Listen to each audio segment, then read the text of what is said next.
എല്ലാവരും ശ്രദ്ധിക്കുക. പ്രവാസികൾ തീർച്ചയായും കരുതിയിരിക്കുക. ഞാനിപ്പോൾ പറയാൻ പോകുന്നത് അതീവ പ്രധാനപ്പെട്ടൊരു വിഷയത്തെക്കുറിച്ചാണ്. നമ്മുടെ ലക്ഷക്കണക്കിന് പ്രവാസി സഹോദരങ്ങൾ ജീവിക്കുന്ന, അധ്വാനിക്കുന്ന ഗൾഫ് മണ്ണിൽ നിന്ന് ഒട്ടും ശുഭകരമല്ലാത്ത അതീവ ഗുരുതരമായ ചില വാർത്തകളാണ് ഇപ്പോൾ പുറത്തു വന്നുകൊണ്ടേയിരിക്കുന്നത്. വെറുമൊരു രാഷ്ട്രീയ തർക്കമല്ല, ഏത് നിമിഷവും പൊട്ടിത്തെറിക്കാവുന്ന ഒരു വൻ യുദ്ധത്തിന്റെ നിഴലിലാണ് ഇന്ന് മിഡിൽ ഈസ്റ്റ് ഒന്നടങ്കം നിൽക്കുന്നത്. അർദ്ധരാത്രിയിൽ UAEയുടെ ആകാശത്ത് മിസൈലുകൾ വെടിയേറ്റ് തകരുമ്പോൾ ഖത്തറിലെ ജനങ്ങളുടെ മൊബൈൽ ഫോണുകളിലേക്ക് ആവശ്യ സർവീസുകൾ ഒഴികെ ആരും വീടിന് പുറത്തിറങ്ങരുത് എന്ന് ഭരണകൂടത്തിൻ്റെ അടിയന്തര സന്ദേശങ്ങളൊക്കെ എത്തുമ്പോൾ നമ്മൾ മനസ്സിലാക്കേണ്ടത് ഒന്ന് മാത്രമേ ഉള്ളൂ: മിഡിൽ ഈസ്റ്റിലെ സ്ഥിതിഗതികൾ കൈവിട്ടു പോയിരിക്കുന്നു പൂർണ്ണമായിട്ടും. സൂപ്പർ പവറായ അമേരിക്കയും മേഖലയിലെ കരുത്തരായ ഇറാനും തമ്മിലുള്ള നേരിട്ടുള്ള സൈനിക ഏറ്റുമുട്ടൽ ഇപ്പോൾ ഗൾഫ് രാജ്യങ്ങളുടെ നെഞ്ചത്തേക്കാണ് പടരുന്നത്. അമേരിക്കയും ഇറാനും തമ്മിലുള്ള യുദ്ധം അതിൻ്റെ പരമാവധി തീവ്രതയിൽ എത്തി നിൽക്കുകയാണ് എന്ന് നമുക്കെല്ലാവർക്കും അറിയാം. ഇറാനെ ഒരൊറ്റയടിക്ക് ചുരുട്ടി കൂട്ടാമെന്ന് വിചാരിച്ചാണ് അമേരിക്ക രംഗത്തിറങ്ങിയത്. എന്നാൽ അവസ്ഥ അറിയാമല്ലോ. ഒടുവിൽ മറ്റു മാർഗങ്ങളൊന്നുമില്ലാതെ സ്വിറ്റ്സർലൻഡിന്റെ മധ്യസ്ഥതയിൽ ഒരു താൽക്കാലിക സമാധാന കരാർ എഴുതി ഒപ്പിടേണ്ടി വരെ വന്നു. ഈ സമാധാന കരാറിന് തൊട്ടു പിന്നാലെയാണ് അന്തരിച്ച ഇറാൻ പരമോന്നത നേതാവ് ആയത്തുള്ള അലി ഖമേനിയുടെ മൃതദേഹം സംസ്കരിക്കുന്ന ചടങ്ങുകളിലേക്ക് ഇറാൻ കടന്നത്. അപ്പോൾ ഈ സമയത്താണ് നമ്മുടെ നാട്ടിലെ മാധ്യമങ്ങളൊക്കെ വമ്പൻ അത്ഭുത വാർത്തകളുമായി രംഗത്തെത്തിയത്. ഞാൻ ജസ്റ്റ് ഒന്ന് പറഞ്ഞു പോയേക്കാം. ഖമേനിയുടെ മൃതദേഹം ഇത്രയും നാളായിട്ടും അഴുകാതിരുന്നു എന്ന്. അതിനെ മോർച്ചറിയിൽ വെച്ചില്ല, എണ്ണത്തൊടിയിൽ മുക്കിയില്ല, എംബാം ചെയ്തില്ല, ഇതെങ്ങനെ സംഭവിച്ചു എന്നൊക്കെയുള്ള വലിയ വലിയ വാർത്തകൾ. എന്നാൽ യാഥാർത്ഥ്യം എന്തായിരുന്നു എന്ന് ഇറാൻ തന്നെ പുറത്തുവിട്ട ഖമേനിയുടെ വീടിന്റെ ദൃശ്യങ്ങളിൽ നിന്നും വ്യക്തമായി. അമേരിക്കയുടെ അതിശക്തമായ ബോംബാക്രമണത്തിൽ ഖമേനിയുടെ വീടിനടുത്ത് വെറും ചാരക്കൂമ്പാരം മാത്രമാണുള്ളത്. അതായത് എംബാം ചെയ്യാൻ മാത്രം അവിടെ ഒരു മൃതദേഹം പോലും അവശേഷിച്ചിരുന്നില്ല. വെറും 4 എല്ലിൻ കഷണങ്ങളും കുറച്ച് ചാരവും മാത്രമാണ് ഇറാൻ സൈന്യത്തിന് അവിടെ നിന്നും കോരിയെടുക്കാൻ സാധിച്ചത്. ആ അവശിഷ്ടങ്ങൾ ഒരു പെട്ടിയിലാക്കി ഇറാന്റെ പതാക പുതപ്പിച്ച് വെച്ചാൽ പിന്നെ അത് അഴുകാൻ വേണ്ടി അവിടെ ഒന്നും ബാക്കിയില്ലല്ലോ എന്നുള്ളതാണ് യഥാർത്ഥ വസ്തുത. മാധ്യമങ്ങൾ ദിവ്യാത്ഭുതങ്ങൾ ചർച്ച ചെയ്യുമ്പോൾ അവിടെ ഒരു ജനത യുദ്ധത്തിന്റെ ക്രൂരതയിൽ വെന്തുരുകുകയായിരുന്നു. ഇവിടെ അതിനെപ്പറ്റി ആരും ഒന്നും മിണ്ടുന്നില്ല. ഈ താൽക്കാലിക ശാന്തതയ്ക്ക് അധികം ആയുസ് ഉണ്ടായിരുന്നില്ല. ജൂലൈ 9 ഖമേനിയുടെ സംസ്കാര ചടങ്ങുകൾ നിശ്ചയിച്ചിരുന്നത്.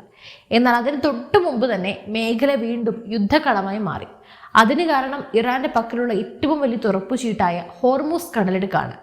ഭൂമിശാസ്ത്രപരമായി നോക്കിയാൽ ലോകത്തിലെ മൊത്തം എണ്ണ വ്യാപാരത്തിന്റെ 20% കടന്നു പോകുന്നത് ഈ ഇടുങ്ങിയ കടൽപാതയിലൂടെയാണ്. ഗൾഫ് രാജ്യങ്ങളുടെ മുഴുവൻ സാമ്പത്തിക സ്രോതസ്സും നിലനിൽക്കുന്നതും ഇതിലൂടെയുള്ള കപ്പൽ ഗതാഗതത്തെ ആശ്രയിച്ച് മാത്രമാണ്. എന്നാൽ ഇറാൻ ഇപ്പോൾ ഈ ഹോർമൂസ് കടലിടുക്കിൽ മാരകമായ മൈനുകൾ വിതറുകയും തങ്ങളുടെ അനുവാദമില്ലാതെ ഒറ്റ കപ്പലും ഇതുവഴി കടന്നു പോകാൻ പാടില്ലെന്ന് പ്രഖ്യാപിക്കുകയും ചെയ്തിരിക്കുന്നു. കടന്നു പോകണമെങ്കിൽ കപ്പലുകളുടെ റൂട്ട് മാപ്പും ടോളും നൽകണമെന്നാണ് ഇറാന്റെ കടുംപിടുത്തം. ഇവിടെ നമ്മളൊരു കാര്യം ആലോചിക്കണം. ഈജിപ്തിലെ സൂയസ് കനാൽ മനുഷ്യൻ പണം മുടക്കി കുഴിച്ചെടുത്തതാണ്.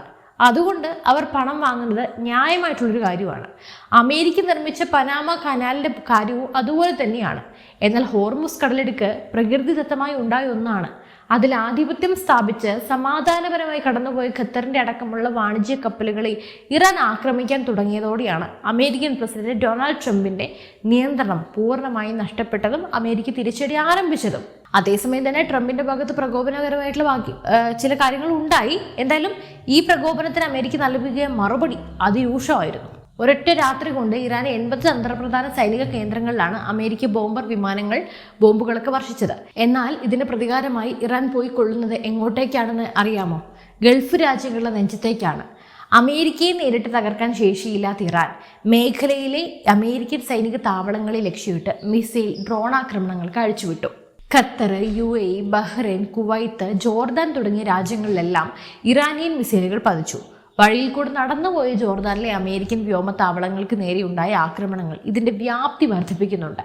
ഗൾഫിലുള്ള പല സുഹൃത്തുക്കളും വിചാരിക്കുന്നുണ്ടാകാം, ഞങ്ങൾ ഇവിടെ സുരക്ഷിതരാണല്ലോ, ഇവിടെ വലിയ പ്രശ്നങ്ങളൊന്നും ഇല്ലല്ലോ എന്ന്. എന്നാൽ യാഥാർത്ഥ്യം മനസ്സിലാക്കണമെങ്കിൽ നിങ്ങൾ അന്താരാഷ്ട്ര മാധ്യമങ്ങളുടെ റിപ്പോർട്ടുകളൊക്കെ ഒന്ന് പരിശോധിക്കുക. UAE വ്യോമസേനയ്ക്ക് ഇറാനിൽ നിന്നും വന്ന ഒട്ടനവധി ബാലിസ്റ്റിക് മിസൈലുകളും ക്രൂയിസ് മിസൈലുകളും ആത്മഹത്യാ ഡ്രോണുകളും ആകാശത്ത് വെച്ച് തന്നെ വെടിവെച്ച് വീഴ്ത്തേണ്ടി വന്നിട്ടുണ്ട്. UAE പ്രതിരോധ മന്ത്രാലയം തന്നെ ഇത് ഔദ്യോഗികമായി സ്ഥിരീകരിച്ചതാണ്. അർദ്ധരാത്രിയിൽ UAEയിലെ വിവിധ നഗരങ്ങളിൽ കേട്ട വലിയ വലിയ സ്ഫോടന ശബ്ദങ്ങൾ ഈ മിസൈലുകൾ പ്രതിരോധ സംവിധാനങ്ങളെ ഉപയോഗിച്ച് തകർക്കുന്നതിൻ്റെ പ്രകമ്പനങ്ങളായിരുന്നു. അതുപോലെ തന്നെ ഖത്തറിലെ അവസ്ഥ നോക്കൂ. ഖത്തർ ആഭ്യന്തര മന്ത്രാലയം അതീവ ജാഗ്രതയാണ് പ്രഖ്യാപിച്ചിരിക്കുന്നത്. ദോഹ ഉൾപ്പെടെയുള്ള നഗരങ്ങളിലെ സ്വദേശികളുടെയും പ്രവാസികളുടെയും മൊബൈൽ ഫോണുകളിലേക്ക് അടിയന്തര സുരക്ഷാ സന്ദേശങ്ങളൊക്കെ അയച്ചു കഴിഞ്ഞു. വ്യോമാക്രമണ സാധ്യതകൾ നിലനിൽക്കുന്നതിനാൽ അത്യാവശ്യ കാര്യങ്ങൾക്കല്ലാതെ ആരും വീടിന്റെ പുറത്തേക്ക് ഇറങ്ങരുത് എന്നും സുരക്ഷിത സ്ഥാനങ്ങളിൽ തുടരണമെന്നുമാണ് നിർദ്ദേശം. ഗൾഫ് മേഖല പൂർണ്ണമായിട്ടും ഒരു യുദ്ധക്കളമായി മാറിക്കഴിഞ്ഞു എന്നതിൻ്റെ തെളിവുകളാണിത്. ഇത്രയും വലിയ സുരക്ഷാ പ്രതിസന്ധി മിഡിൽ ഈസ്റ്റിൽ നിലനിൽക്കുമ്പോൾ അവിടെയാണ് നമ്മുടെ ഇന്ത്യയുടെ അല്ലെങ്കിൽ യഥാർത്ഥ സൈനിക കരുത്ത് ലോകം തിരിച്ചറിയുന്നത്. തങ്ങളുടെ ആകാശത്തെ സംരക്ഷിക്കാൻ ഗൾഫ് രാജ്യങ്ങൾ ഇപ്പോൾ ഓടിയെത്തുന്നത് എങ്ങോട്ടേക്കാണെന്നറിയോ? നമ്മുടെ ഇന്ത്യയുടെ അടുത്തേക്കാണ്. UAE പോലെയുള്ള വമ്പൻ രാജ്യങ്ങൾക്ക് അത്യാധുനിക വ്യോമ പ്രതിരോധ സംവിധാനങ്ങളൊക്കെ ആവശ്യമുണ്ട്. അമേരിക്കൻ സംവിധാനങ്ങൾ അവിടെ ഉണ്ട് എങ്കിലും അവയുടെ ഏകോപനമില്ലായ്മ വലിയ പ്രതിസന്ധിയാണ് നിലവിൽ സൃഷ്ടിച്ചിരിക്കുന്നത്. ഇവിടെയാണ് ഇന്ത്യ തദ്ദേശീയമായി വികസിപ്പിച്ചെടുത്ത ആകാശ പോലെയുള്ള മിസൈൽ പ്രതിരോധ സംവിധാനങ്ങൾക്കും ലോകത്തിലെ ഏറ്റവും വേഗതയേറിയ സൂപ്പർസോണിക് ക്രൂയിസ് മിസൈലായ ബ്രഹ്മോസിനുമൊക്കെ ഡിമാൻഡ് ഏറുന്നത്. UAE ഇപ്പോൾ ബ്രഹ്മോസ് മിസൈലുകൾക്കായി ഇന്ത്യക്ക് മേൽ ശക്തമായി സമ്മർദ്ദം ചെലുത്തിക്കൊണ്ടിരിക്കുകയാണ്.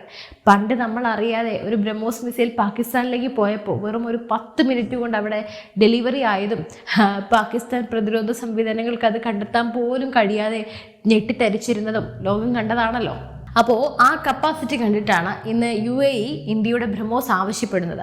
ഇവിടെ ഒരു പ്രധാന നയതന്ത്ര ചോദ്യം ഉയർന്നു വരാം. ഇറാനും ഇന്ത്യയുടെ നല്ലൊരു സുഹൃത്താണ്, UAEയും ഇന്ത്യയുടെ ഒറ്റ സുഹൃത്താണ്. അപ്പോൾ ഇന്ത്യ UAEക്ക് ബ്രഹ്മോസ് നൽകുമ്പോൾ അത് ഇറാനെതിരെ ഉപയോഗിച്ചാൽ ഇന്ത്യയുടെ ബന്ധത്തെ ബാധിക്കില്ലേ എന്ന്. ഇവിടെയാണ് ഇന്ത്യയുടെ വിവേകപൂർവമായ ക്ലോസുകളൊക്കെ പ്രവർത്തിക്കുന്നത്.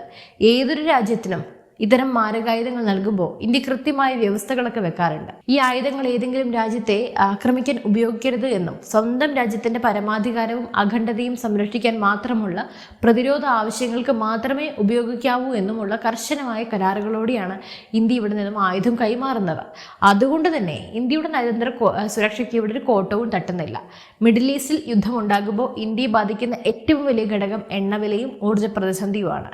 ഹോർമൂസ് കടലിട്ട് കടഞ്ഞു കിടന്നാൽ ഇന്ത്യയിലേക്കുള്ള അസംസ്കൃത എണ്ണയുടെ വരവ് നിലയ്ക്കും. ഒരു രാജ്യം മുന്നോട്ട് പോകണമെങ്കിൽ ഊർജം അത്യാവശ്യമാണ്. വണ്ടി ഓടിക്കാനും ഫാക്ടറികൾ പ്രവർത്തിക്കാനും വൈദ്യുതി വേണം. ഈ പ്രതിസന്ധി മുൻകൂട്ടി കണ്ടുകൊണ്ട് ഇന്ത്യൻ പ്രധാനമന്ത്രി നരേന്ദ്രമോദി നടത്തുന്ന നീക്കങ്ങൾ തികച്ചും ദീർഘവീക്ഷണമുള്ളതാണ്. രാജ്യത്ത് വലിയ തോതിൽ പാചകവാതകവും ഇന്ധനവും സംഭരിക്കാനുള്ള ഭീമൻ തന്ത്രപ്രധാന സംഭരണികളൊക്കെ യുദ്ധകാലാടിസ്ഥാനത്തിൽ ഒരുക്കാനായി അദ്ദേഹം നിർദ്ദേശങ്ങൾ നൽകിക്കഴിഞ്ഞു. എന്തായാലും ഈ ഒരു വമ്പൻ നേട്ടത്തെക്കുറിച്ചും അതേസമയം തന്നെ നമ്മുടെ പ്രവാസികൾക്ക് നേരിടുന്ന ഈ ഒരു വെല്ലുവിളിയെയും നിങ്ങൾ എങ്ങനെയാണ് നോക്കിക്കാണുന്നത്? ഇതുമായി ബന്ധപ്പെട്ട് എന്തെങ്കിലും സംശയങ്ങളുണ്ടെങ്കിൽ അല്ലെങ്കിൽ എന്തെങ്കിലും കൂടുതൽ അറിവുകൾ നിങ്ങളുടെ പക്കലുണ്ടെങ്കിൽ തീർച്ചയായും കമൻറ്റ് ബോക്സിൽ രേഖപ്പെടുത്തൂ. മറ്റൊരു വിഷയമായി വീണ്ടും എത്തും വരെ നന്ദി.